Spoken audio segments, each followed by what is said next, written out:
दोस्तों आज महाराष्ट्र राज्य का बजट जारी हो चुका है। एकनाथ शिंदे सरकार का पहला बजट फडणवीस ने पेश किया। कुछ बड़ी घोषणाएं की गई, जैसे देखिए आप गोवंश आयोग की स्थापना होगी, किसान भाई लोगों को हर साल 6-6 हजार रुपए दिए जाएंगे। फडणवीस ने शिंदे सरकार का बजट पेश करते हुए मुख्यमंत्री ने कहा कि सभी वादे भी पूरे करेंगे। तो इस तरह से बजट में किसानों के लिए भी कुछ बड़े ऐलान हुए। हिंदू वोटरों को लुभाने के लिए बड़ा ऐलान किया। शक्तिपीठ महामार्ग से जोड़े जाएंगे 12 तीर्थ स्थल। अच्छा, लड़कियों को भी आर्थिक सहायता राशि दी जाएगी। किसानों के लिए नकद देने की भी घोषणा की गई है। साथ ही महाराष्ट्र में महिलाओं को बस किराए में 50% तक छूट मिलेगी। जिस तरह से राजस्थान सरकार ने भी बजट में महिलाओं के लिए ऐसी घोषणा की थी कि रोडवेज बसों में किराया आधा ही लगेगा, तो उस तरह की घोषणा महाराष्ट्र सरकार ने भी कर दी है। एजुकेशन पर भी बड़े अनाउंसमेंट हुए। 14 मेडिकल कॉलेज खोले जाएंगे और भी मतलब महाराष्ट्र बजट के बहुत कुछ बड़े ऐलान रहे। आइए एक एक करके मैं आपको फटाफट से सारी बड़ी घोषणाएं बता देता हूँ। विपक्ष ने इस बजट पर कुछ प्रतिक्रियाएं भी दी और महाराष्ट्र सरकार के इस बजट को चुनावी हथकंडा बताया। सत्ताधारियों ने कहा कि बजट किसानों के लिए संजीवनी है। तो वहीं एकनाथ शिंदे सरकार के इस पहले बजट पर अजित पवार ने रिएक्शन देते हुए कहा कि 500 करोड़ रुपए का बड़ा घोटाला भी हुआ। बहरहाल ये तो चुनावी आरोप प्रत्यारोप चलते रहेंगे, पॉलिटिक्स है, राजनीति है। तो हम बात करते हैं महाराष्ट्र बजट हाइलाइट्स 2023 के बारे में। बजट के एक एक करके मैं आपको सारे की पॉइंट्स बता देता हूँ, क्या क्या बड़ी घोषणाएं आज हुई है ना। अच्छा, सबसे पहले एजुकेशन पर बड़ी घोषणा की गई। राज्य में 14 सरकारी मेडिकल कॉलेज खोले जाएंगे, जिससे कि डॉक्टरी की पढ़ाई करने वाले MBBS के स्टूडेंट्स को बड़ा फायदा मिलेगा। और ये कॉलेज कहाँ खुलेंगे देख सकते हैं आप। अमरावती, भंडारा,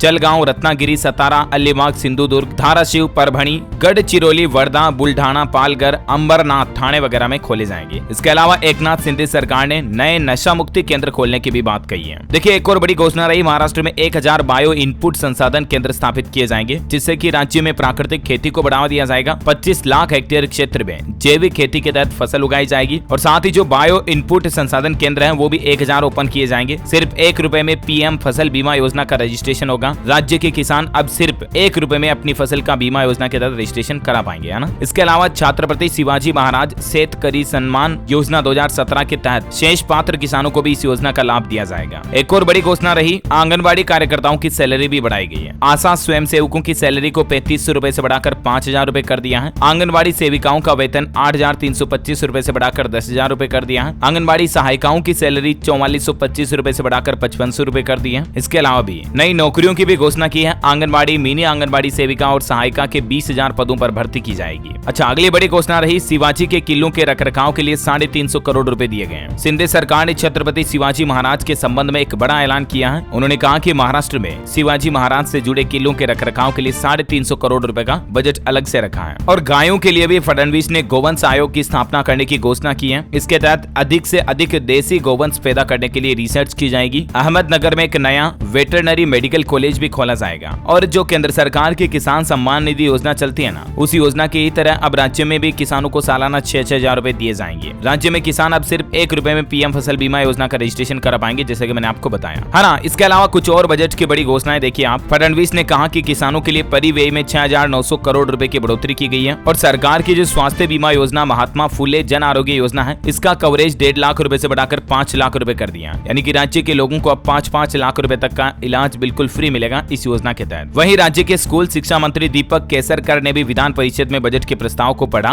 और महाराष्ट्र सरकार ने साल 2030 तक $1 ट्रिलियन की इकोनॉमी बनाने का लक्ष्य रखा है महाराष्ट्र को। इस लक्ष्य को हासिल करने के लिए राज्य के आर्थिक विकास को 11% की दर से बढ़ाना होगा। और जो सबसे बड़ी घोषणा किसान भाई लोगों के लिए की गई, केंद्र सरकार की तरह राज्य सरकार की स्कीम से अलग से 6-6 हजार रुपए सालाना मिलेंगे किसान भाई लोगों को। तो इस तरह से किसान भाई लोगों को अब हर साल 12-12 हजार रुपए मिलने लग जाएंगे, क्योंकि 6 हजार तो केंद्र सरकार की किसान सम्मान निधि योजना के तहत मिलेंगे और 6 हजार राज्य सरकार की योजना से मिलेंगे। और फडणवीस ने बजट में महिलाओं को सरकारी बसों में यात्रा करने पर किराए में 50% यानी कि सीधा आधा किराया छूट देने की घोषणा की है। हिंदू वोटर्स को लुभाने के लिए बड़ा ऐलान किया गया। शक्तिपीठ महामार्ग से जोड़े जाएंगे 12 तीर्थ स्थल। इससे न सिर्फ हिंदू तीर्थ स्थानों को आपस में सड़क मार्ग से जोड़कर श्रद्धालुओं के तीर्थ की सुविधाएं बढ़ाई जाएंगी, बल्कि इससे राज्य में पर्यटन को भी बढ़ावा मिलेगा। इस महामार्ग से संबंधित जिलों में उद्योग धंधों और रोजगार में भी बढ़ोतरी होगी। वहीं नागपुर गोवा शक्तिपीठ महामार्ग के लिए 86,300 करोड़ रुपए का बजट जारी किया गया। 5 ज्योतिर्लिंग के विकास के लिए 500 करोड़ रुपए की निधि जारी की गई है, जिसकी ज्यादा जानकारी भी आप देख सकते हैं स्क्रीन पर। और राज्य में सड़कों के निर्माण के लिए, डेवलप के लिए हाईवे वगैरह को बढ़ाया जा रहा है। देखिए आप, इन जिलों की तरक्की का हाईवे होने जा रहा शक्तिपीठ महामार्ग, जिसमें कौन कौन से डिस्ट्रिक्ट शामिल हैं जानकारी आप देख सकते हैं। साथ ही शिरडी एयरपोर्ट में भी सुविधाएं बढ़ाई जाएगी, ताकि साईं बाबा के दर्शन के लिए आने वाले श्रद्धालुओं को भी किसी भी तरह की कोई